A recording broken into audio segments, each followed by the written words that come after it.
35 150 compared to the 50 150, I feel like the 35 to 150 does the same job. Make sense? Just those a lot of numbers. I know.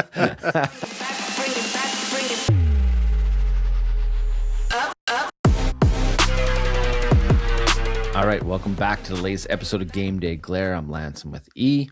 This is the podcast for sports videographers. How you doing, E? Doing good. Lots of snow, which is scary, but other than that, doing great. What about you? Yeah, I'm doing good. Doing good. Just ready to get this part 2 of our overrated, underrated series, where we're answering questions that we get throughout our DMs throughout the year, or stuff that we haven't had a chance to get back to people and that. So we today is more about gear and lenses and all that fun stuff. So where do you want to start? Want me to start it off? Yeah, you're the boss. Yeah. Is there anything you want to add before we started? Something from last episode, how obviously I always gave the stronger points and you guys kind of tagged along. Is there anything you want to talk about that or no? No, just kidding. No, I'm happy to tag along. Happy to tag along? No, actually last episode was good. I mean, we talked a lot about settings, frame rates, stuff like that. This will be more about gear and game day stuff we'd pack in our bags, stuff like that. So first off, are telephoto lenses over 200 millimeters overrated? 100% they are, because I know people tend to, they want in camera to feel like the shot looks amazing, but they forget that once you get to the editing part and most of your content ends up in a vertical frame, being too zoomed in doesn't look that great. So I tend to, like in the last year, I've definitely filmed much more wider than I used to for that specific reason. And it makes my life a lot easier in the edit, makes everything look better as well. I think that wide lenses are in and tight telephoto lenses are out in 2026. Wow, that's a big statement. I'm going to go the opposite with you just because I want to argue. So I don't have anything over 200, but I did rent a 100 to 400 last year for a hockey tournament where I was doing both photo and video for, and I really, really enjoyed that lens. It was the Sony 100 to 400, 3.5 to 4.5, I believe. I'm pretty sure that was it. Or maybe it goes up to 6. Anyway, that lens gave me so much extra range and let me try things that I couldn't normally do with the kits that I have. So I feel like it's very depends on what you're actually trying to achieve. But for me, I got a lot of nice close-up shots of kids. These are little kids in a hockey tournament, so pictures that their parents want to buy or videos that they want to see later on and share. It really allowed me to capture that. Do I feel it necessary for myself to actually own one? No, not at all. But I think I rented it for $70 for 7 days. It was like a week rental. It was definitely worth it to experiment with and have fun with. And I don't think they're overrated. I think they do a great job. I just feel like I don't need it in my kit right now. So I'm comfortable just renting it from the time to time that I do need it. And obviously when I'm working for a client, the client's renting it anyway, right? I'm not paying for it, they're paying for it. So I don't think it's overrated in the quality you're getting, but I do feel like price-wise, not if I'm going to buy one, I don't think it's really worth it for me. I don't know if I kind of answered it. I kind of went around it, but I kind of just gave you a little bit of, I did use something bigger than 200 millimeters. Yeah. But I think like sometimes also it comes out as an excuse for like people who, well, not that they're lazy, but basically just want to be in one spot and be able to capture everything. And I don't think that, for example, like just being on one end of a basketball court and wanting that extra range to be able to film like at the other end and still get tight close-ups. At the end of the day, you're still getting tight close-ups from the back. Like people are not, it's not the greatest angle to shoot to begin with. So whether it's a tight shot or a wide shot doesn't really make it better. I And stick with my guns over it. there's one thing too. If you are going over 200 millimeters, make sure that lens is stabilized, because Mm, the closer you get to the image, the more shakes you see. So a stabilized lens is a must. All right, next sure. up. Are fast primes overrated for sports? Well, I don't think anyone overrates fast primes for sports. I don't think a lot of people use them to begin with. I was going to say never seen anyone film with a prime lens at sports. I've done it like a couple of times. I think it's useful if you're filming basketball, for example, from the baseline, and you're just like trying to get you know nice cinematic shots of people driving to the basket, things like that. Um, but with sports, you don't really control where your subjects are going to be. So having a bit of zoom to play with is definitely helpful. Um, so, yeah, I don't think they're overrated, but I don't think they're necessary either. Yeah, I think they're a bit overrated. But I'll bring you up for an example. You have the 20 millimeter 1.8. No, No, I have a 24. oh, 24. Yeah, 1.4. So 1.4. So I used that lens with you. Remember when you asked me to film some shots of you? We were at a hockey tournament. And that for that, for entrance, warm ups, tunnel shots, amazing. Amazing, amazing, amazing. So I think for pregame and stuff, a prime lens is very valuable. Once a game starts, I feel like a variable is way better to have on your camera, because you can adjust more. And sometimes, during games, you can't always move around when you want to move or get to a position you want. So you kind of got to do the best with what you have. So I do feel like a prime is overrated for sports, where you're better off with a variable, except for, say, pregame stuff. When you say variable, you're talking about the zoom. Yeah, yeah. A variable lens, like, yeah. That's what they're called. Hmm. You just call them zoom lenses? I call them variables. Yeah. All right. So speaking of lenses, are Hmm. third-party lenses still underrated? Example, Tamron, Sigma. Yeah, well, I think these days they're not. Like, I think most people know that the quality is there, and if you're gonna save a lot of money and still get the same results, a lot of people will go in that direction.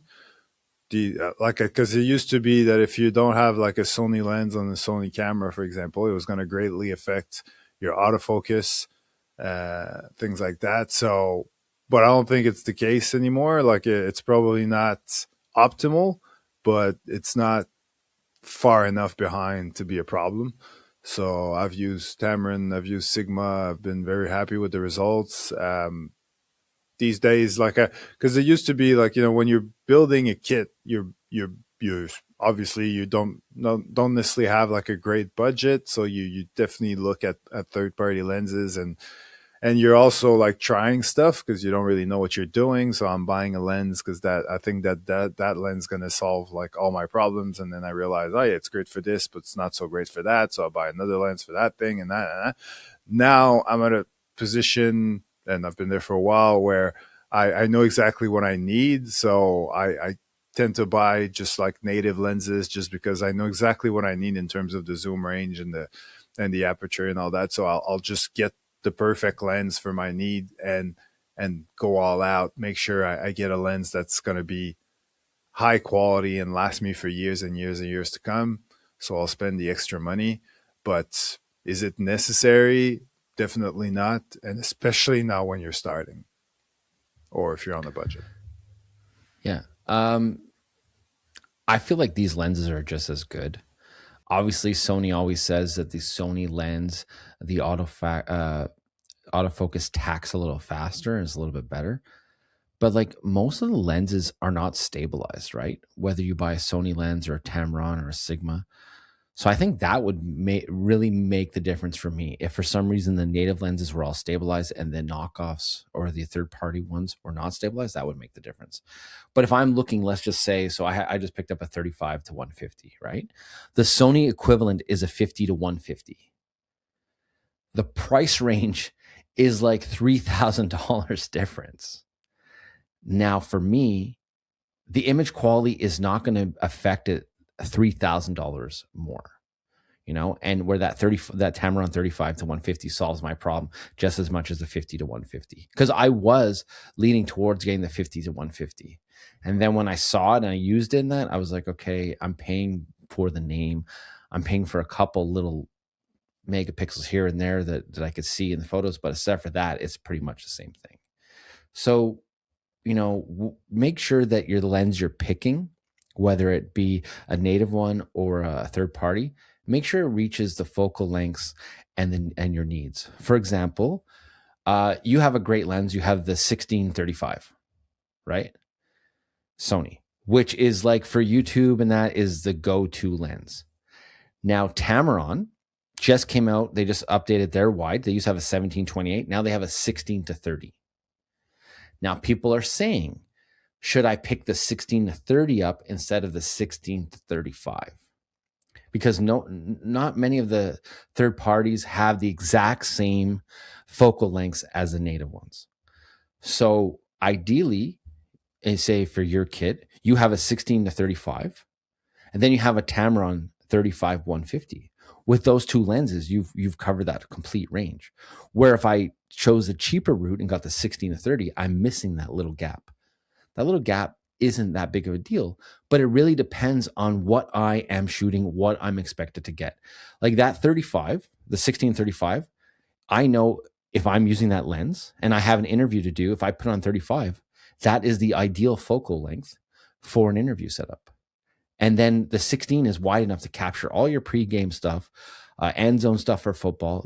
It's a great versatile lens where it doesn't seem like a big range difference between the 17-28 or the 16-30, but the 16-35 has a specific job and it fits all those needs. So in that instance, I think it'd be worth it to buy the native to cover that focal length. Where with the the 35-150 compared to the 50-150, I feel like the 35 to 150 does the same job. Make sense? Just those a lot of numbers. I know. Not too sure which lens we're talking at this point, but yeah, no, I get your point though. You know what I mean? Yeah, but like the 16-35, like that's an expensive lens, man. That is an expensive lens. The Tamron version, but in saying that, that's the Mark II, cheaper. though. Yeah, you could go with the Mark I, and already you're knocking off like $1,500 or something. But no, not even. It's only $500 difference right now. Okay. Well, I have a question for you. What's the difference between the Mark I and the Mark II? I don't know. No, but like better autofocus, slightly sharper, chromatic aberration, like all these little things that you only notice when you watch like a Gerald Undone video. Like the obviously if you're pixel peeping, and it does look better. Does it look better when I'm moving around and zooming in and out and filming sports? Not really.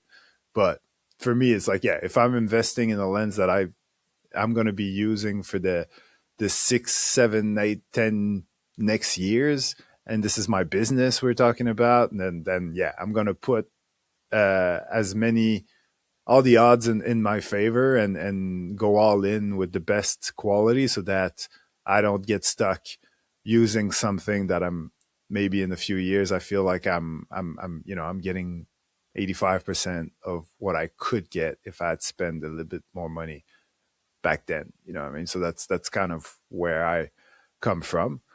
But at the same time, I'm not too fussed with like all the zoom ranges, like what you were talking about earlier. Like if we're talking like a 5 mil gap, to me, it's like for your example of like the interview, you can always just move your camera forward a little bit. No, but it does distort the face. Yeah, but like, to me, it's not something that like typically like these days, since I got the 16-35, the Tamron 35-150 is the lens in my kit that kind of paid the price that I don't really use anymore, because I'm either going to shoot wide at 16-35 or I'm going to switch to my 70-100. That's kind of my two lenses that I use for sports now, instead of just sticking to the 35-150 the entire time. See? because the advantage is, first of all, I get a much wider shot when I want to film wide. Like I've got like the perfect kind of wide zoom range, and it's not, is it stabilized or not? I can't even remember. But switching to the 70 to 200 instead of the Tamron means that my long zoom lens is stabilized, where if I was using the Tamron, it wouldn't be. So that's kind of why, and also because it goes all the way to 200. But and it's a great sports lens. But yeah, the stabilization becomes more of a the reason why I'd rather lose that gap in the middle and have stabilization in my longer lens than have like 16 to 150 covered but not have stabilization when I need it. Okay. So this kind of tees up for our next question. So is a one lens game setup underrated? And what lens would you use? Well, it's not underrated if depending on what you're doing. Look, but yeah, being able to just have the one kit and move around and be able to film everything, that's the dream. That's one less thing to worry about, and you're not switching lenses, so you're not having to carry your lenses with you. You're not missing something while you're switching lenses, and also like certain conditions like filming outdoors, switching a lens can be a bit you don't want dust to get in and things like that. So from that perspective, like having the one lens the entire time is really helpful. But like I said, I really love shooting at 16 to 35 in some occasions.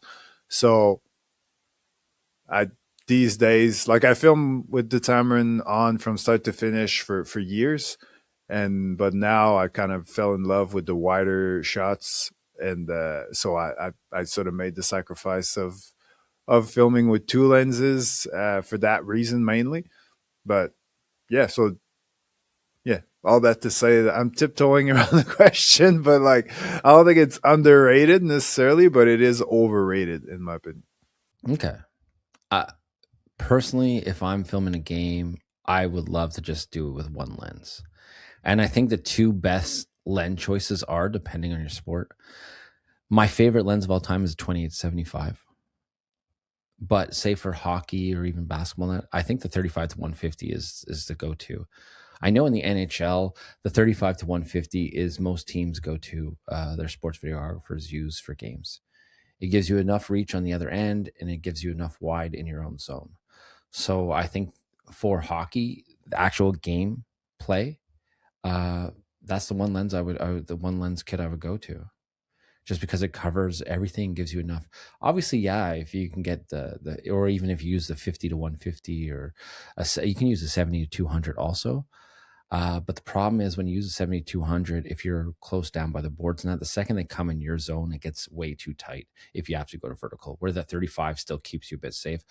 Obviously, you would like to go a bit wider, but your limitations are 35. So you live with it, but it's a very, very versatile lens, and it covers 95% of everything you need during a hockey game or a basketball game. So to follow up question on all this, Yeah. is owning too many lenses overrated or underrated? It's hard because I want as many lenses as I can get, but I don't need them. I really don't need them. I think I can get by with 2, 3 lenses and do all my work properly. Probably 2 lenses, like one wide, like either the 16 to 35 or 17-28, and then the 28-75 or the 35 to 150. Because even think about it, like there's really no point if I go out and buy a 28-75 and then I have a 35-150. I'm probably not using that 28-75 as much. But the reason why I would keep both is because if I do ever have a 2 camera shoot or something for interviews and stuff like that, I want the 2 angles. Well, that's where the other 28-75 comes in handy. Um, but I don't want a ton of lenses. I like trying lenses. Like I use this 50 millimeter 1.4 Sony, and it was the nicest lens I've ever used. It was a prime. It was so sharp. It was so detailed. But in my everyday work, I don't need it. So it was fun while I used it. I loved it. It was perfect weight. It felt so good. But you have to really know what you're trying to accomplish with your work. And for me, it was more of a toy than a tool for work, because I wouldn't need it 90% of the time. But the images I did take when I tested that lens, I wanted it so bad just to have, but you don't need as many lenses as you want. And if anything, if you get too many lenses, the nice part is you can always sell some of those lenses and you can always trade them in. The lenses don't really lose that much value. Your camera loses more value than the lenses. Oh yeah, So definitely. if you know, But at the same time, the more you wait, because the more you wait to sell them, the less important they become. Because obviously, if you like a Tamron 35 to 150, right now you can probably sell for a good price. But like now there's a 50 or 150 Sony, there's a Sigma equivalent to that Tamron as well. So like the more other options come along that slowly make that camera as a as a purchase a bit more obsolete. So you're losing interest, you're losing potential clients, and you have to sell it for cheaper to kind of get it over the line, get that sell over the line. So but yeah. Anyway, but lenses the price has come always down. have value, but Yeah, the price has come down on the Tamron 35 to 150 since the Sony 50 to 150 has come out. Or maybe Tamron has a new one around the corner, but it is on sale as this podcast is being recorded. oh, So I I know picked one up. someone who made the most of it. That's it. That's it. What about you though? Do you feel like how many lenses do you have? I have 5 lenses. Well, I have more than that, I think, but I don't really. There's a lot that I could. Well, a lot. There's a few that I could buy, could sell, like that I want to sell, but I'm just too lazy to actually move forward with this. But yeah, I probably got one, two, three. I don't know. I got the Tamarins. I got 3 Tamarins. Probably got 4 or 5. Yeah, I probably got like 8 lenses. I'd say. Yeah. And what basically your 1635 and your 7200 do the job of all those lenses. Yeah, pretty much. But like for example, when I got the 16 to 35, I already had like a 17 to 28 Tamarin, so now I could definitely get rid of that one. But I keep it because what if I'm using the 16 to 35 and I want another angle for my behind the scenes, a wide angle, so like, oh yeah, sometimes I might need it. Does it happen? Not really, but it could happen. Um, so yeah, I've got a 24. Like I said, I've got a 35 prime that I never use. I've got the 28 to 75 Tamron that I never use. So yeah, there's a few lenses that I could get rid of, definitely.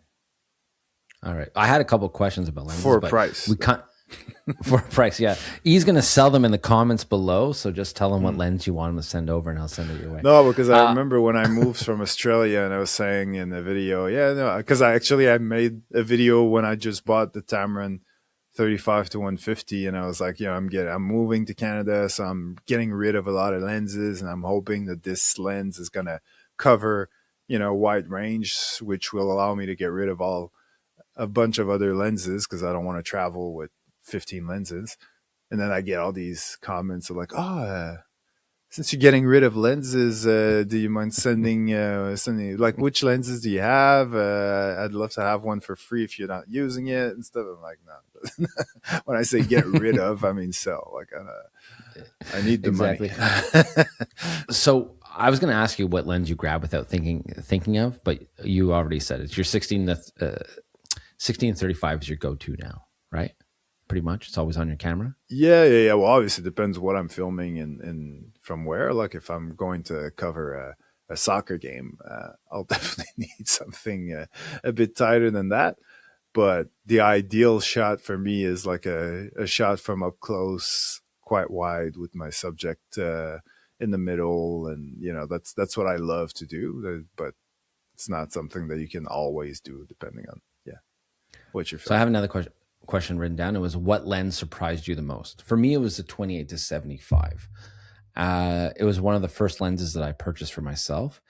and it made the biggest difference on my career because it was good enough to cover sports, and I had a A7 IV, so I can always crop in, so it gave me a little bit of extra focal length. But for interview styles, behind the scenes stuff, and that, for me, that lens was like a game changer. You have one? Oh, I'd say like if we're talking like surprise, I'd say probably my first ever prime lens. Like because when I first bought what was kind of a cinema camera at the time, you know, before that, all I used was camcorders. So like the first kind of DSLR, but it was more of a cinema camera. But anyway, um, I didn't know anything about lenses, about aperture, shutter speed, all these things. Like I didn't know, I didn't understand. I had no idea what was going on. So I just bought like kit lenses and some. I was just concerned about the zoom range and things like that, and I learned through using those like what's. And I remember like just being with a friend who's not even into the industry or anything, but just like a hobby photographer, and he was telling me how like that F number, the lower it is, the blurrier your background gets. So I was like, oh yeah, let me get one of those. And then just like, yeah, I remember I bought like a 20 mil f1.8. It was like a couple $100 or something like that, and I was like, wow, this looks amazing. I was just filming everything with it, and at 1.8 obviously. And yeah, I just thought my shots looked so cinematic, and it was like the best thing that ever happened to my cinematography. I actually have an opposite story where I actually used my kit lens not too long ago for a client project because we want to dumb it down a bit. They want to make it look Mm. like a fake TV series. So Mm. with the kit lens, everything's pretty much in focus, Mm. and it has the stabilization. So I didn't even use a gimbal. We did this office style video, and the kit lens was the best lens choice for it. And I was super happy with it. And I was surprised because I hadn't touched my kit lens since the day I got it. Mm. That makes And sense. it was really fun. Yeah. What lens do people overhype? Overhype. I'd say probably the longer ones, like when people want like a 100 to 400 or a 60 to 600. I'd love to try the 60 to 600, to be honest. I've mentioned this in my videos, but still haven't got the chance to do it. Um, but yeah, I think like those like super extra telephoto lenses are a bit overhyped in my opinion. I find people overhype the 16 to 35 because since E got it, that's all he talks about. So I'm tired of Mm. hearing it. And like Matty Hapoya talks about it, Peter McKinnon talks about it. The 16 to 35 is the YouTube holy grail. And since E is in the YouTube community, he joined them. So I think the 16 to 35 is overhyped. All right, fair But enough. I do like it. I do like it when he works with me and he brings that lens. It's very, very helpful when he brings that lens. No, I'm just kidding. I'm just kidding. I don't think I don't really have an overhyped lens. I do when I did start sports photography though. I found I was a little intimidated by everyone always talking about the 70 to 200. Like I feel like people make it seem like it's the norm you need. But there are two 70 to 200s. There's a 2.8 and there's a 4.0.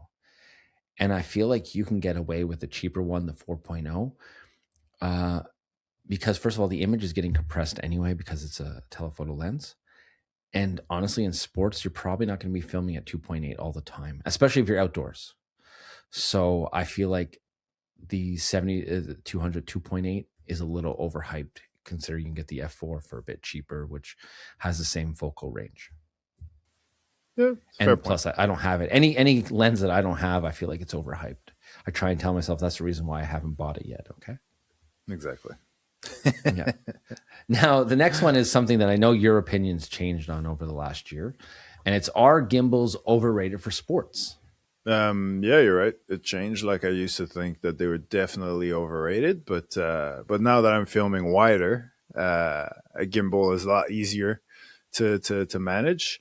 So from that perspective, like yeah, I tried it a few times at a basketball. I haven't really used it at any outdoor sports, but for basketball, again, if you're gonna focus, well, not even like I was gonna say, if you're gonna focus on the baseline.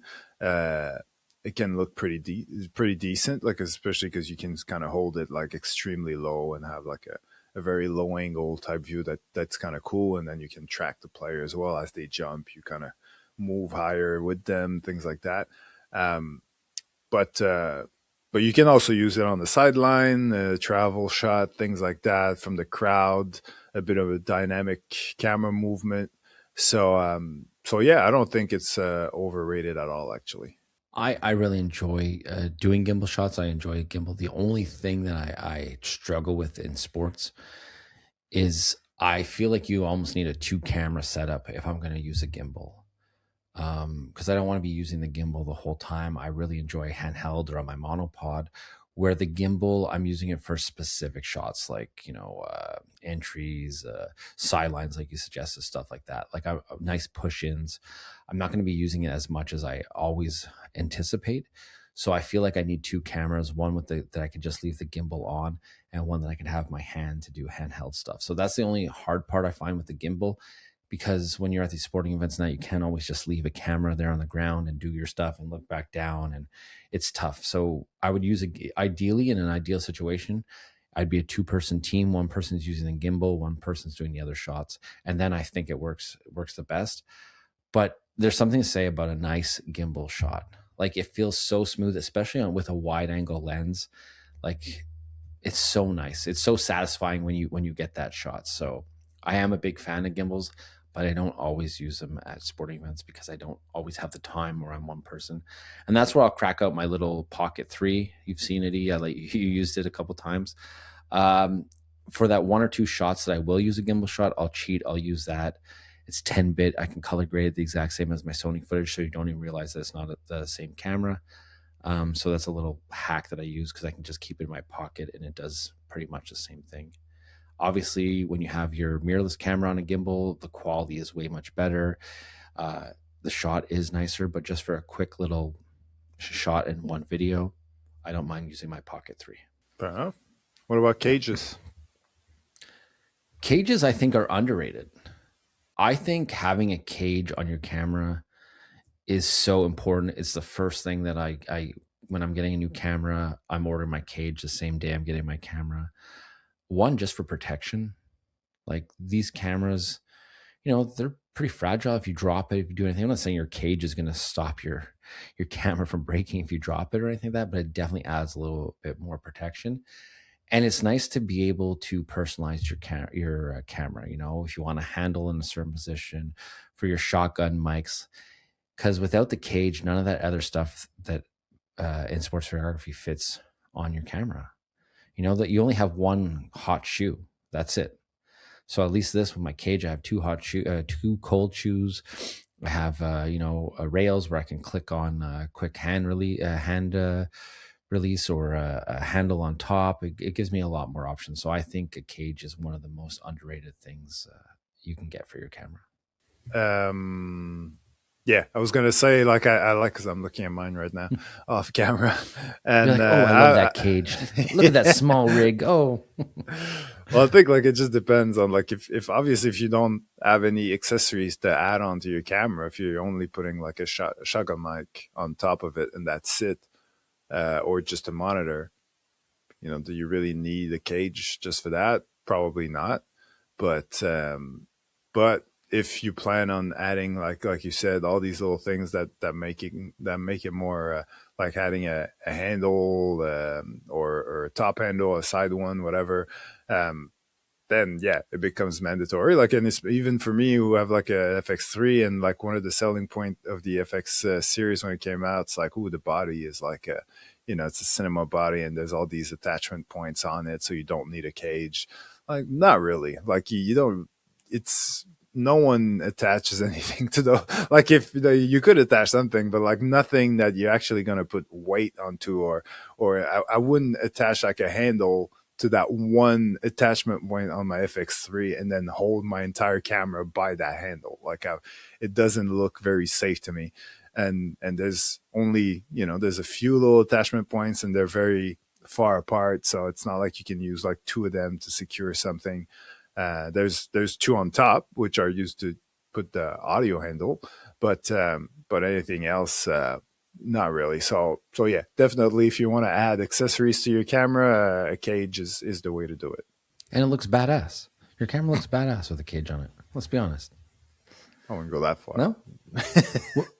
Badass. It does. It does. All right. Is your image stabilization doing too much? Well, define too much. I don't know. Great question. No. Is your immobilization compensating too much for your shaky movement or camera movements inside, where the camera is taking over and cropping in a bit too much? Because that's what it does, right? The more stabilization does, it crops in a little bit. So Well, yeah. I did have an answer. I was just teasing you. I was just teasing you. I knew. No, because I was gonna say, like, is it, is it stabilizing too much? You can never stabilize too much, but yeah, if it's sacrificing too much, if it's cropping too much in order to you to have a stabilized shot, then yes, probably. Like, it depends on which level of stabilization you use. But like, for example, if you're using IBIS, it's a perfect. There's nothing wrong with that because that's mechanical. There's no crop or anything. But as soon as you get into the active modes, that's done electronically after the fact. So it crops into the image and uses the extra around that you don't see anymore to kind of stabilize and move your image inside that new smaller frame. So from that perspective, like, depending on the camera, like if you have a full frame camera, cropping in a little bit on your sensor is not that big of a deal. But if you have an APS-C camera, so you're already cropping in and then you're adding a second crop, that's when you start seeing noise and things of that nature. So active stabilization on my camera is not that bad, especially if I'm filming in a well lit kind of setup. But if you gotta, and now like the later models have, like, there's active and then there's another one after that, like I don't know, extra active. Can't remember what it's called, but it's even more stabilized, even more cropped in. So yeah, you get even worse quality when you use that. So yeah, I try to use as less electronic stabilization in my camera as possible. But sometimes, if I feel like it's really going to help because I'm filming handheld and there's no stabilization in my lens, I'll use it. But yeah, I do it with a grain of salt. Yeah, I have my stabilization set like kind of in the middle on my camera, and I just rely on two things: these steady hands and warp stabilizer. Because I really enjoy warp stabilizer, where you get that little wave when it doesn't work on your image, and you're like, "What the hell am I doing here?" But there is some little hacks, like Catalyst Browse does help stabilize your image. So if you do, you know, have an issue with your stabilization, that you can always bring in a third party. It does crop in, but like I usually set my crop to like 10%, so it's not so noticeable. But the thing is with the stabilization is, if you put your stabilization all the way, you are giving up quality and it kind of looks a little weird. So I would, not have the stabilization working as hard as it can. That's my tip. And try and be as steady, Now, speaking of steady, Yeah. I'm going to combine these two. Are tripods overrated at games, or is the monopod still king? Still king. I don't know. I gave it, now in my setup, it's the king. That's what I go with, is the monopod. But what do you Yeah. think? Well, oh yeah, same. Like, definitely, since I've found one that I like. I'm definitely a monopod guy. I don't really use tripods anymore unless I'm doing some type of locked off shot. Or there was, like, the other day when I was filming like a half court of basketball and just like had it locked and not moving, or if I'm filming like a press conference or something like that. But even then, a monopod could do the job. But yeah, I'm definitely just, for the simple fact that it's lighter, it's easier to carry around, and often, like, if you're filming, because if I'm filming basketball, I'm probably not using either. Like, I'm just handheld or with a gimbal. But if I'm filming outdoor sports, definitely need some stabilization sometimes. Like, well, not definitely. Like, I've definitely filmed basketball, football handheld before, but having like a monopod can definitely help. But and I'm using the word definitely a lot, but a tripod often is not allowed, like on the sidelines of a football game, just so that you can move quick if the players are running towards you. So for that reason, yeah, monopod definitely the way to go for me. Yeah, I think the new monopods are slowly replacing the tripods. And in sports, so say football, for example, you have to be agile on the sidelines if you're on the sidelines, and that monopod helps you do that. And especially now that they have fluid heads, super easy adjustabilities. Like ours transforms from a regular monopod to a hi hat that you can have down low for angles and that. It's very versatile.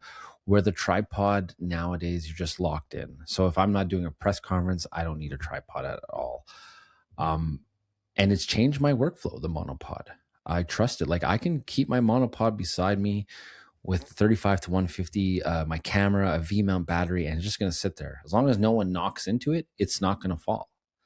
So, I mean, you still have to be cautious. I wouldn't leave my monopod standing all alone while I'm at the other end of the court, but I would definitely trust my camera just to sit on it for a bit. And having that trust with the monopod has changed my workflow so much. And they're only improving. Like even the model that we have, they've already changed that model where now there's a grip on top and it just goes up and down and boom, it locks into place. Where ours, we have little latches in that, but I'm not going to upgrade just for that feature. But they are always evolving it, and now they're carbon fiber, so they're lighter, they're easy to travel with. They come apart, they can fit in your carry-on. So it's a big win-win where tripods are heavy, they're awkward, you're locked in, and that's it. That's all. So I think for sports videographers, monopod is the way to go. And they've come a long way, especially ours has a little foot pedal. You click that little foot pedal, you can move all around, especially with the fluid head. It's like your handheld, but with a little bit of extra stabilization. Yeah. All right. Next up, V mount batteries. Do you find them overrated? A little bit, like I'm all for it, and yeah, I'm all for it. It's just sometimes it kind of gets in the way. Like it's in sometimes like if and I'm really first world problem sort of thing, like where like it's kind of gets in the way of my monitor or access to buttons sometimes, and then the monitor has to be kind of on the side open all the time.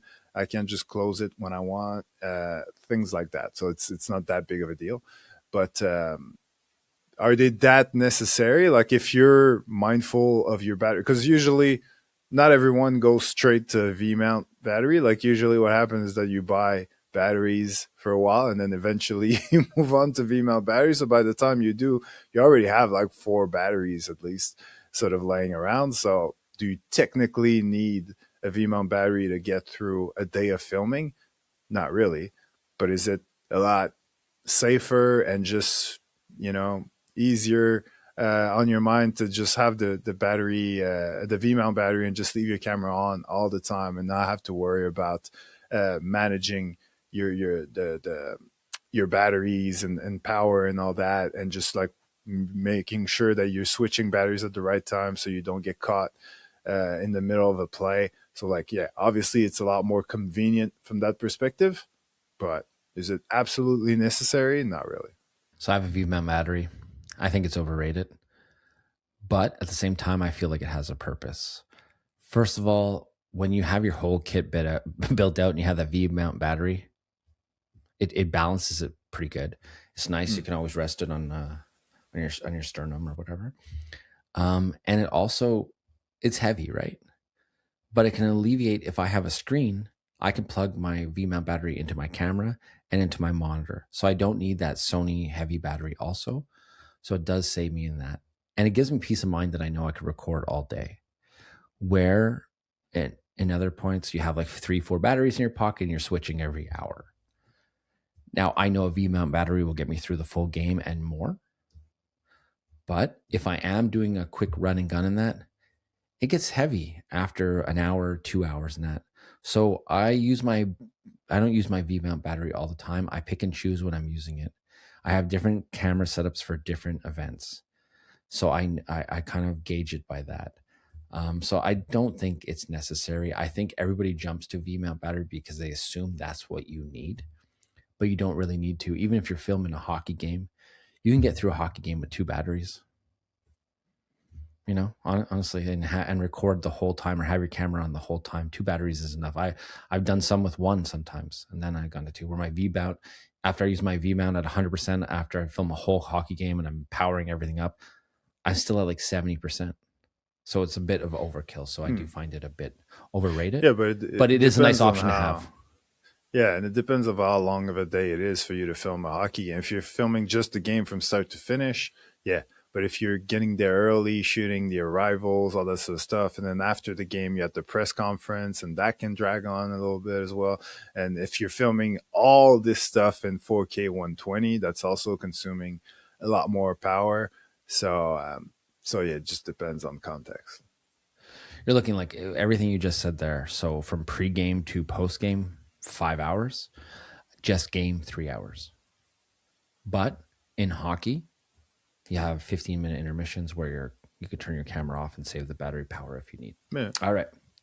Next up, is double SD cards recording underrated? Underrated? No. No, I think it's overrated. I think it's personally, it never saved my life.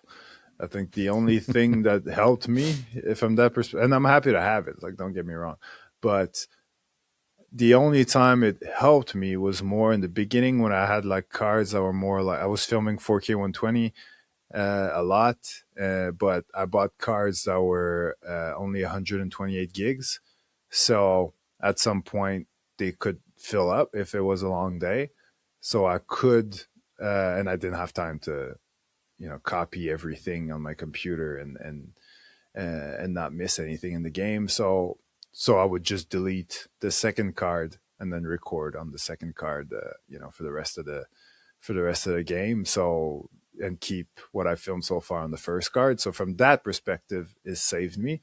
But in terms of like redundancy, like oh yeah, and that's how I record. Like everything is recorded simultaneously on both cards, and that's another thing that consumes more batteries. But but yeah, like it's never happened to me that a file was corrupt on card A, but then okay on card B, and or card A, broke or something happened, but thank God I had card B. I never had this issue. I know that it is a real issue. It can definitely happen, and that's why you can do simultaneous recordings. But personally, I've never been in a situation where that saves my life. So I think it's a bit overrated. Yeah, I never use it. I've used it maybe on 3 or 4 shoots for clients, or car wash day with the Canadians. We'll record on both cards and that.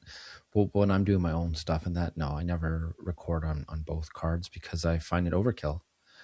Heats up your camera, drains your battery, and then when I have done it, guess what I do? I back up the first card and I delete the second card. I never even touch the second card, so Oh I yeah. don't really see a point of doing it.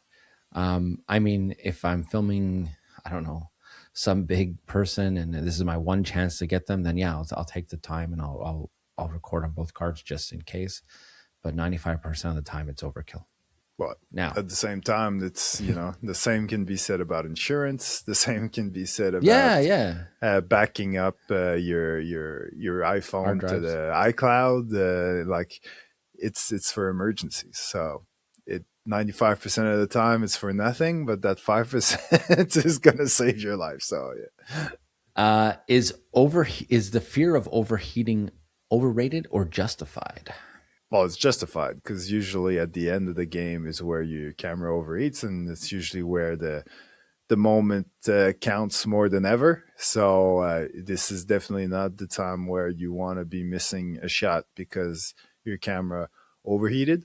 But at the same time, it is more manageable than people like in the sense that, like, yeah, like you said, if you don't need that second recording, don't use it because it's gonna save power and less likely to overheat your camera at the end of the day. Same goes for 120. Same goes for a few things like that. Like if you manage your camera accordingly, knowing what you're dealing with, what your camera can handle, then it doesn't mean, by saying like it's definitely something that you need to it's important that it doesn't happen, doesn't mean you shouldn't buy a camera that has a potential of overheating. It just means that when you buy such camera, you have to work with it accordingly, and know what you're doing so that you don't get stuck every single time at the end of the game just turning it on and off to try to save something. So I have the fear of overheating because I have had an A7 IV as my only camera at one point. And going from an A7S III to an A7 IV, I never had that problem with the A7 III. So the first time I saw that warning, I panicked. And from every shoot on, I always worried about the overheating. And that's what pushed me to buy the FX3, because the FX3, there is no overheating issue. But thank you to Ulanzi for creating that little fan that has saved my ass plenty of times, where even if I think it's a hot day or have it on the back of my camera, I'll turn on the fan while I'm using it and it cools down that camera pretty fast. And that is something that Sony has fixed on the A7 V. But that little Ulanzi fan has given me peace of mind about overheating, because the camera doesn't overheat that often. It's happened to me one time, but it's more of the worry that it can overheat. Yeah. So when you're filming a shoot and you're like, oh my God, this clip is gone for 25 minutes, or this has happened for this long. How's the camera? It sucks having that internal stress. Where with the FX3, I could just let it roll for days and I'm not stressed about that. If anything, I'm more stressed about running out of memory on the memory card than I am about it overheating. Because my power's okay because I have a V-mount battery. That's true. Anyway, so overheating, it's a scary thing. It's one of those things that you kind of live with, and you just kind of got to monitor, and you have to know, I've been in hot rooms where I'm overheating. So if I'm overheating, the camera's probably going to overheat too. True. Yeah. Is carrying backup gear underrated? So coming from you saying second SD card is overrated, I'm thinking backups are not a big concern. Well, to an extent, I think having a backup camera, if I'm hired and I think to film something, I think having a backup camera is a must. Only because things happen, So what if my camera did overheat and I can't use the other one, and I pull out my second camera and that? So I do think there is some gear that is good to back up or have a backup plan. So for some reason, if I don't know, do a mic'd up thing with an athlete, and my lapel isn't working, or my receiver for my lapel isn't working, then I'll record it straight on the lapel. You have to have a backup solution. I don't think you always need the backup gear, but you have to have a backup solution for when things go wrong, because things will go wrong. You? Yeah. Well, I think I'm probably too lazy to to think that way.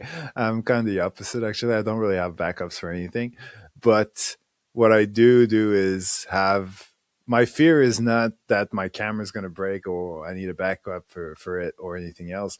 My fear is to not bring something, is to have one of everything. That's what I need. Like, I hate to be in a situation and think, oh, I should have brought that lens, or I should have brought that microphone. So it's like, I'll have the shotgun, I'll have the lapel mic, I'll have, I'll have all the different zoom ranges for the lenses, I'll have like all the accessories. That's more where I go overboard, is like bringing things that I most likely not going to need, but what if I need it, sort of thing. Yeah, because you and I are those guys on the sidelines with those big ass backpacks that we have everything in there in case we need something. And sometimes I every shoot I try to empty it out and try to put what I need just for that shoot, but that never happens. I always end up putting a little bit something extra just in case. And it does gives you a bit of peace of mind knowing that you do have that extra gear, but then you're stuck lugging around this heavy backpack throughout your shoot. But in saying that, like for me, like these days when I shoot for my YouTube stuff, for example, like I know exactly what I need to produce. It's like working for a client is a bit more stressful because you don't know exactly what's going to happen, and you might need something, you might not. So you bring everything. Where if I'm filming for my YouTube video, I know exactly what I'm going there for. So I just bring stuff accordingly, and that's it. So before we wrap up, I'll ask you this then. So what's the one accessory that never leaves your backpack? Accessory. Well, batteries for sure. I definitely want a monitor. I definitely want a shotgun mic. Um, and I'm feeling, if I'm going outdoors, variable NDs. Yeah, that sums it up. I only asked for one. I didn't ask for everything you pack in your bag. What? No, what I think for me, the one accessory that I bring on every shoot, whether I need it or not, is I always bring my lapel setup, my DJI lapel setup, just in case. Because sometimes I'm going just to film a recap or something, and there's always this, hey, oh, maybe we can talk to this person, or maybe we could do that, and I'm always afraid that I don't have that setup with me, so it's always in my bag just in case. Obviously, extra batteries, ND cards, all that. My screen will probably already be on my camera ahead of time, but I always just keep it in my backpack in case, even though I'm doing a shoot that doesn't require audio, I still keep it just because sometimes you do get that curveball, and I'd rather be prepared than not have it with me. And it's so small, it fits in my bag, it's not heavy. So that's my one piece of gear that never leaves my bag, whether I have audio on my shoot or not. Yeah, All right. no, it's fine. But like I tend to try to shotgun things as much as possible. I just like the shotgun, and I feel like the lapels are annoying. So if I can manage to record audio without a lapel, I'm a happy camper. For sure. Shotguns are way easier, but I find the lapel just gives you that a little bit of better audio, especially when you're doing a one-on-one with a person. But yeah, lapel just makes, a shotgun makes it way easier when you just point the camera right at them and they talk into it. It's just depending on the situation you're in, where you're at. If you're in the locker room and that, you do pick up noise from other Yeah, guys. yeah, So yeah, that's where definitely. lapel comes in handy. Anyway, listen, we still have more of your questions to answer, but we'll have to do that on a part 3 episode. But if there's anything from now until then that you guys want to ask us, feel free. Next episode, we're going to be talking more about editing, audio, AI, and trends. So if you have any questions on that, send them in, DM us and that, and we can include them in the episode. All right. Take care, guys.